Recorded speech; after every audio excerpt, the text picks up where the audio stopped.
ഇത് വളരെ സീരിയസ് ആയ വിഷയമാണ്. ഈ വിഷയത്തെ അതേ ഗൗരവത്തിൽ ഗവൺമെന്റ് കണ്ടതുകൊണ്ടാണ് ഓപ്പൺ ഡിബേറ്റിന് തയ്യാറായത്. പകരം എത്രയോ തവണ സഭ ഡിസ്കസ് ചെയ്ത കാര്യം തന്നെ വീണ്ടും വീണ്ടും ആവർത്തിക്കുന്നത് ഇത് ശരിയല്ല. ഇത് പരിഹരിക്കപ്പെടണം. ഇത് പൊതുസമൂഹത്തെ ബാധിക്കുന്ന വിഷയമാണ്. ഇവിടെ ഡിസ്കസ് ചെയ്യുന്ന വിഷയം അങ്ങ് എഴുതിത്താണ്ട് അടിയന്തര പ്രമേയത്തിൽ തന്നെ പറഞ്ഞ കാര്യം സഭ ഗൗരവമായി ചർച്ച ചെയ്യാൻ തയ്യാറായി. അത് ചർച്ച ചെയ്യാൻ ഇത് ബ്ലെയിമിംഗ് അല്ല, ഇതൊരു ബ്ലെയിം ചെയ്യേണ്ട സമയമല്ല. ഇത് പകരം ആരോഗ്യകരമായ രീതിയിലേക്ക് ചർച്ച പോകണം. അത് വഴിതിരിച്ചുവിടുന്ന രീതി അങ്ങേപ്പോലെ ഒരു മുതിർന്ന അംഗത്തിന്റെ ഭാഗത്ത് ഉണ്ടാവുന്ന രീതി ശരിയല്ല. യെസ്, അങ്ങ് കണ്ടിന്യൂ ചെയ്തു. 9 വർഷക്കാലം കേരളം ഭരിച്ചിട്ട് ഈ നാട്ടിൽ നടക്കുന്ന അക്രമങ്ങളും കൊലപാതകങ്ങളും അരക്ഷിതാവസ്ഥയും നിയമലംഘനങ്ങളും നിയമസമാധാന തകർച്ചയും ഞങ്ങൾക്ക് പറയാൻ കേരളത്തിന്റെ മുഖ്യമന്ത്രിയുടെ ചീട്ട് ഞങ്ങൾക്ക് ആവശ്യമില്ല. ഞങ്ങളത് പറയും. ഞങ്ങൾ പറയും ഇവിടെ. സാർ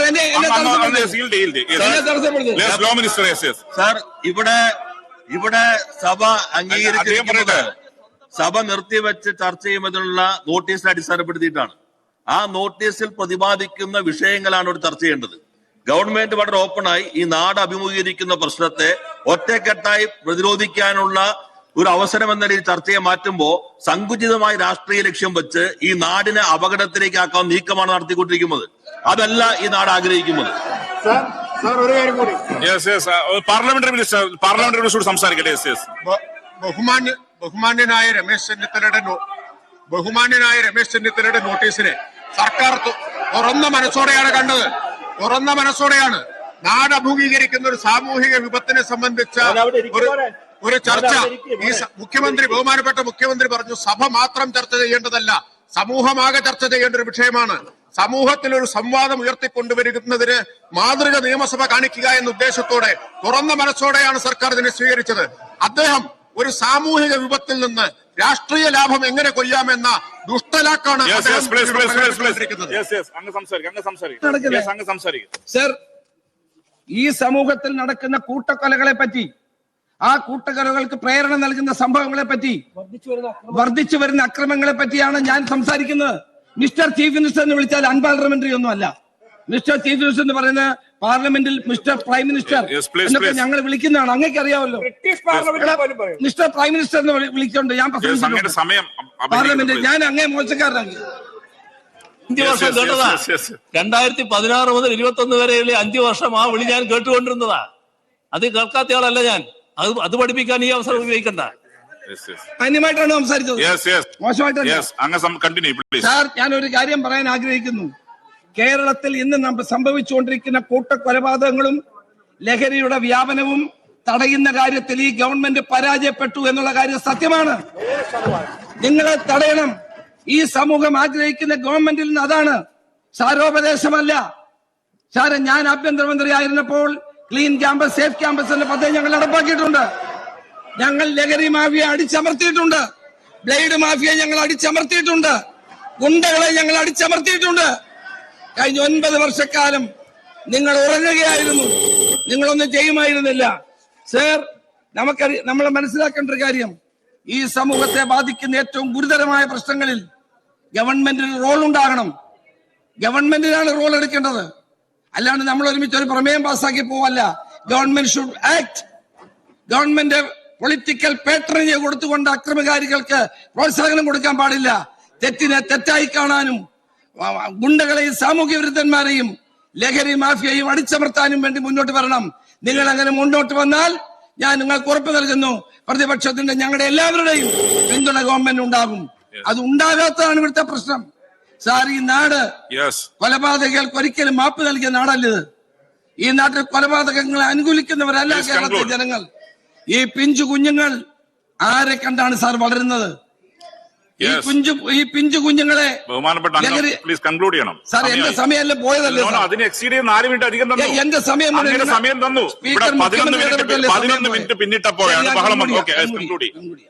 സാർ, നമ്മളെയൊക്കെ കണ്ടാണ് ഇവർ വളരേണ്ടത്. നമ്മുടെ പ്രവർത്തനങ്ങളെ വിലയിരുത്തുന്നുണ്ട്. നാട്ടിൽ നടക്കുന്ന റാഗിങ്ങിനെതിരെ, നാട്ടിൽ നടക്കുന്ന കൊലപാതകങ്ങൾക്കെതിരെ, ലഹരി മാഫിയക്കെതിരെ ശക്തമായ നിലപാടുകൾ ഗവൺമെന്റ് സ്വീകരിക്കണം. സ്വീകരിച്ചാൽ മാത്രമേ ഇത് നിൽക്കൂ. സമൂഹം ഒറ്റക്കെട്ടായി നിൽക്കണം. സംശയമില്ല എനിക്ക്. കഴിഞ്ഞ 2 തവണ PC വിശ്വനാഥ് ഇവിടെ പ്രമേയം അവതരിപ്പിച്ചപ്പോൾ ഞങ്ങൾ ഒരുമിച്ചാണല്ലോ പോയത്. ഇവിടെ MP രാജേഷ് പറഞ്ഞു, രാജേഷ് ആദ്യം എങ്ങനെയാണ് ഈ വിമുക്തി നടപ്പാക്കുന്നതെന്ന് ജില്ലാ തലത്തിൽ ഉദ്യോഗസ്ഥന്മാര് പോലുമില്ല. അങ്ങ് പറയുന്നു വിമുക്തി നടപ്പാക്കുകയാണെന്ന്.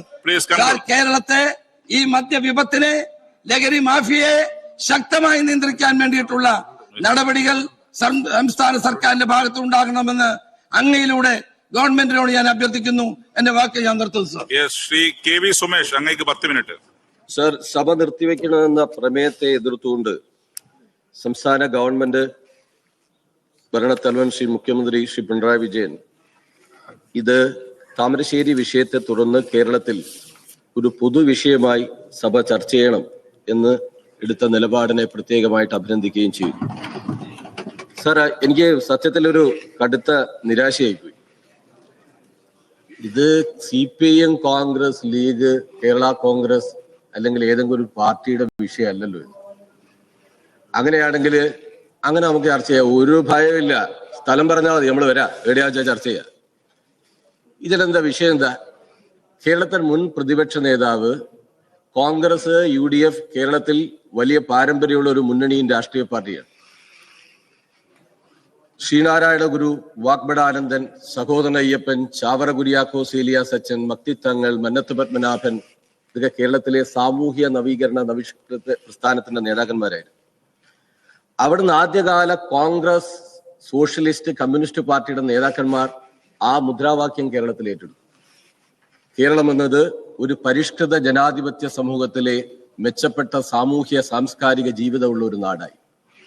ആ പാരമ്പര്യമാണ് ഇന്ത്യക്ക് തന്നെ, ലോകത്തിന് തന്നെ മാതൃകയായിട്ടുള്ള ഒരു ജീവിത സംസ്കാരത്തെ ഏറ്റവും ശക്തമായിട്ട് നമ്മൾ ഉയർത്തിപ്പിടിക്കുന്നു. പക്ഷെ സമീപകാലത്ത് താമരശ്ശേരി ഉണ്ടായ വിഷയവും നമ്മുടെ വെഞ്ഞാറമൂടുള്ള ചെറുപ്പക്കാരന്റെ ഭാഗത്തുണ്ടായ വിഷയവും CPIM, കോൺഗ്രസ് വിഷയമാണോ?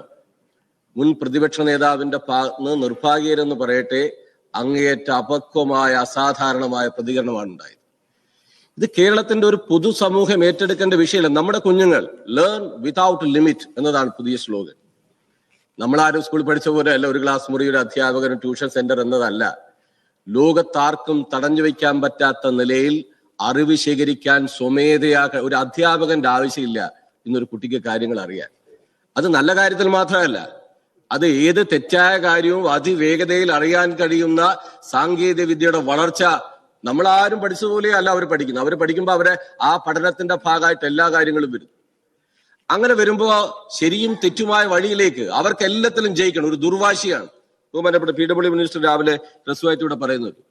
അവരൊന്നിലും ഇതിലേറ്റവും പ്രഥമ കക്ഷി എന്ന് പറയുന്ന കുടുംബമാണ്, രണ്ടാമത്തത് പൊതുസമൂഹമാണ്. വേറെ ആരെങ്കിലും ഒരു കുട്ടി തെറ്റ് ചെയ്താൽ അത് കുമാരേട്ടന്റെ മോനാടാ, എന്റെ മോനല്ല, അവനെ തെറ്റിയാൻ പാടില്ല എന്ന് ഇടപെടുന്ന ഒരു പൊതുസമൂഹം കേരളത്തിൽ ശക്തമായിരുന്നു. അണുകുടുംബായിട്ട് മാറി, ആരും ആരുടെ കാര്യത്തിൽ ഇടപെടുന്നില്ല. എല്ലാവർക്കും സർവതന്ത്ര സ്വാതന്ത്ര്യം, അതൊരു ദുരഭിമാന ബോധമായിട്ട് കുടുംബം എടുക്കുന്നു. കലോത്സവം മുതൽ പരീക്ഷ മുതൽ നാട്ടിൽ നടക്കുന്ന ചെറിയ മത്സരങ്ങളിൽ പോലും എന്റെ മകൻ ജയിക്കണം എന്നൊരു അതികഠിനമായ വാശി, ആ സ്പിരിറ്റ് ഈ കുട്ടിയിലേക്ക് ഉത്പാദിപ്പിക്കുന്നു. പരാജയം എന്തോ വലിയ അപകടമാണ്. മഹാത്മാഗാന്ധിയോട് ഒരിക്കലും ഒരു വിദ്യാർത്ഥി, ഗാന്ധി എന്താണ് ജനാധിപത്യം, ഗാന്ധി പറഞ്ഞ ശ്രദ്ധേയമായ കമന്റ് ഉണ്ട്.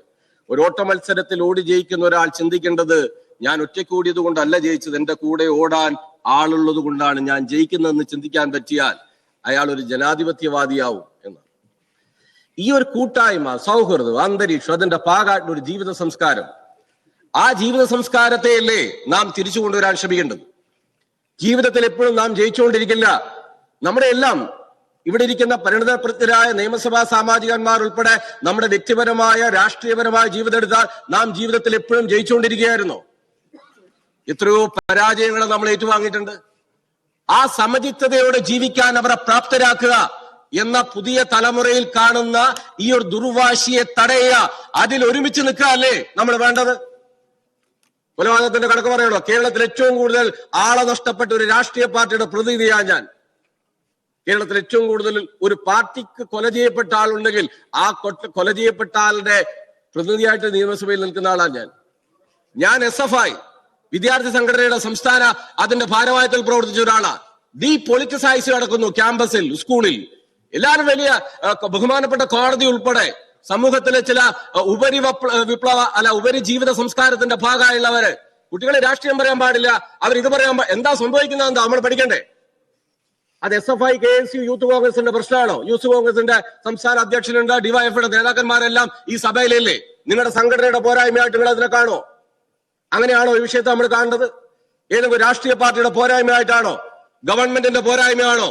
ഞാൻ ഉറപ്പിച്ചു പറയാ, പിണറായി വിജയൻ എന്ന നമ്മുടെ മുഖ്യമന്ത്രി കഴിഞ്ഞ 9 വർഷക്കാലത്തെ കണക്കാണല്ലോ നിങ്ങൾ പറയുന്നത്. ഈ കേരളത്തിൽ അഭിമാനകരമായ നിലയിൽ ലഹരി മാഫിയെ ചെറുക്കാൻ ശക്തമായ നിലപാട് സ്വീകരിച്ച ഒരു ഗവൺമെന്റാണ് ഈ കേരളത്തിലുള്ളത്. ഇപ്പൊ ഈ കഴിഞ്ഞ ആഴ്ച ഉണ്ടായ സംഭവത്തില് ഞാൻ ചോദിക്കുന്നത്, ഡി ഹണ്ട് എന്ന പേരിൽ എക്സൈസ് ഒരു ഡ്രൈവ് നടത്തി 2786 കേസാ പിടിക്കപ്പെട്ടത്. എല്ലാം എന്താ രാസലഹരിയാണ്. ഞാനൊരു ഗവൺമെന്റിനെ കുറ്റപ്പെടുത്തുന്നില്ല. ഇവിടെ UDF ഭരിച്ചിട്ടുണ്ട്, ഞങ്ങൾ ഭരിച്ചിട്ടുണ്ട്. ഉമ്മൻചാണ്ടിയുടെ പിഴവാണോ? AK ആന്റണിയുടെ പിഴവാണോ? നേരത്തെ ഇരുന്ന മുഖ്യമന്ത്രിമാരുടെ പിഴവാണോ? നിങ്ങൾ അങ്ങനെയാണോ ഈ വിഷയത്തെ കാണുന്നത്? എന്തിനാണ് ഈ വൈരനിര്യാതന ബുദ്ധിയിൽ ഊന്നിയിട്ടുള്ള ഒരു രാഷ്ട്രീയ സംസ്കാരം നാം രൂപപ്പെടുത്തിയെടുക്കുന്നത്? നമുക്ക് യോജിച്ച് നിൽക്കാൻ പറ്റുന്നില്ലേ? പുതിയ തലമുറയാണോ ഈ വിഷയത്തിൽ യോജിച്ച് നിൽക്കുക? നൽകേണ്ട മെസ്സേജ് അതാണോ? നിർഭാഗ്യകരമായ ഒരു വിലയിരുത്തലായി പോയത്.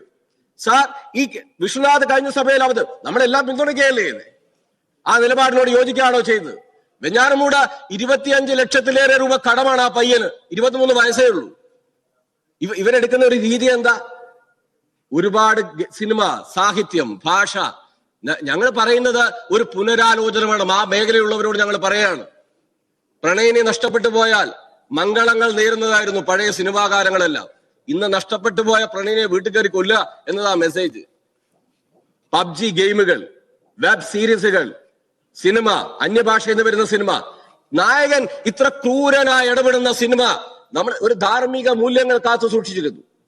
അതാ നായകന്മാരുടെ ഒരു സിംബോളിക്കലായ ഒരു പ്രതീകാത്മകമായ രീതി കേരളത്തിൽ ഉണ്ടായിരുന്നു. ആ നായകനിൽ നിന്ന് തല വെട്ടി മാറ്റി ചോരയൊലിപ്പിച്ച് അതെടുത്ത് നടക്കുന്ന നായകൻ. എല്ലാ സിനിമയും അല്ല ഞാൻ പറഞ്ഞു, ഒരു ആലോചന വേണം. ആ മേഖലയിലുള്ളവർ അനുകരിക്കാനുള്ള വെമ്പൽ ഭയങ്കരമാണ്. പുതിയ തലമുറ ഒരു പാഷനിസം ഉണ്ട് അവരിൽ. അവരൊരു ഹീറോയിക് വർഷിപ്പ് ഉണ്ട്. ആ ഹീറോയിക് വർഷിപ്പാണ്. നിങ്ങൾ ഈ പ്രവൃത്തി മുഴുവൻ എടുത്ത് പരിശോധിച്ച് നോക്കിക്കോ. എടുക്കുന്ന എന്താ? ഈ പുതിയ തലമുറയിൽ അവര് ഒരു HM-നോട് പറഞ്ഞില്ലേ, വൈകുന്നേരത്തിനുള്ളിൽ മൊബൈൽ ഫോൺ വന്നില്ലെങ്കിൽ കാണിച്ചു തരാം. വീട്ടിൽ പെരുമാറുന്നത് എങ്ങനെയാ? ചില കുട്ടികള് അമ്മയോട് പെരുമാറുന്നത് എങ്ങനെയാ? രക്ഷാകർത്താക്കളിൽ, കുടുംബങ്ങളിൽ, പൊതുസമൂഹത്തിൽ, ഒപ്പം നമ്മുടെ രണ്ടാം വീടായ വിദ്യാഭ്യാസ സ്ഥാപനത്തിൽ. ബഹുമാനപ്പെട്ട മുഖ്യമന്ത്രിയോട് ഞാൻ പറയാണ്, ഈ അധ്യാപകർക്ക് വലിയ നിലയുള്ള നിയന്ത്രണം ഈ പുതിയ വളവട്ടൂർ സ്കൂളിൽ ഒരു കുട്ടിയെ ഈ ലഹരിയുടെ ഭാഗമായിട്ട് പിടിച്ചപ്പോ കുട്ടി രഹസ്യഭാഗത്തേക്ക് അതിട്ടു. ടീച്ചർ പോയി എടുക്കുമ്പോൾ കുട്ടിയുടെ പോക്സോയിലെ ഇന്ന് ആക്ടാണ് കുട്ടി പറയുന്നത്. കുട്ടികളെയാണ് ഇവർ പ്രധാനമായിട്ട് ഉപയോഗിക്കുന്നത്. നേരത്തെ നിയമപരമായ ആനുകൂല്യമുണ്ട്. ഒരു കുട്ടി പിടിക്കപ്പെട്ട ജുവനൈൽ ജസ്റ്റിസ് ഹോമിലേക്ക് ആ കുട്ടി പോകും. അതുകൊണ്ട് തന്നെ കരിയർമാർ വലിയ കാശാണ്. ഈ ചെറുപ്പക്കാർക്ക് വലിയ കാശ് ലഭ്യമാവും. തടിയണങ്ങാതെ വലിയ കാശ് ഇതിന്റെ ഭാഗമായി ലഭ്യമാവാം. കരിയർമാരായിട്ട് വിദ്യാർത്ഥികൾ ഉപയോഗിക്കുന്നു. ബഹുമാനപ്പെട്ട മുഖ്യമന്ത്രി, ഈ ഭാഗം കൂടി നമ്മൾ പ്രധാനമായിട്ട് ഒരു ശ്രദ്ധയോടുകൂടി കാണേണ്ട ഒരു പ്രധാനപ്പെട്ട കാര്യമാണ്. അധ്യാപകർ, രണ്ടാം വീടായ വിദ്യാലയം, അവിടെ എല്ലാ സ്കൂളിലും ജാഗ്രതയോടെ ഇടപെടുന്ന ഒരു കൂട്ടം അധ്യാപകരുണ്ടായിരുന്നു. ആ അർത്ഥത്തിലേക്ക് നമ്മൾ പ്രധാനമായിട്ട് പോകേണ്ടിയിരിക്കുന്നു. സാർ, ഇത് കേരളത്തിലെ പുതിയ തലമുറയിൽ സംഭവിച്ചുകൊണ്ടിരിക്കുന്ന അപകടകരമായ ഒരു ജീവിത സംസ്കാരമാണ്. അതിൽ കക്ഷി രാഷ്ട്രീയ ബന്ധമില്ല. അതിൽ കക്ഷി രാഷ്ട്രീയത്തിന്റെ അതിർവരമ്പുകളുടെ ഭാഗമായിട്ട് നമ്മൾ ഈ കാര്യങ്ങളെ ചൂണ്ടിക്കാണിക്കരുത്. സംസ്ഥാനത്ത് അക്രമ സംഭവങ്ങൾ വർദ്ധിക്കുന്നതുമായി ബന്ധപ്പെട്ടുള്ള ചർച്ച നിയമസഭയിൽ നടക്കുന്നു. ചെറിയ പ്രതിഷേധത്തിലേക്കൊക്കെ കാര്യങ്ങൾ പോയെങ്കിലും വീണ്ടും ആ ചർച്ച തുടരുന്നു എന്നുള്ളതാണ്. സർക്കാരിന്റെ കുറ്റമാണ് ഇത്രയും സംഭവങ്ങൾ പെരുകാൻ കാരണമെന്നുള്ള രമേശ് ചെന്നിത്തലയുടെ ആരോപണത്തിന് രൂക്ഷമായ ഭാഷയിലായിരുന്നു മുഖ്യമന്ത്രി പിണറായി വിജയന്റെ പരാമർശം. ന്യൂസ് ടൈംസ് പൂർണ്ണമാകുകയാണ്. ഇടവേളയ്ക്ക് ശേഷം ഫാസ്റ്റ് ന്യൂസുമായി ഹരിയെത്തും. നമസ്കാരം.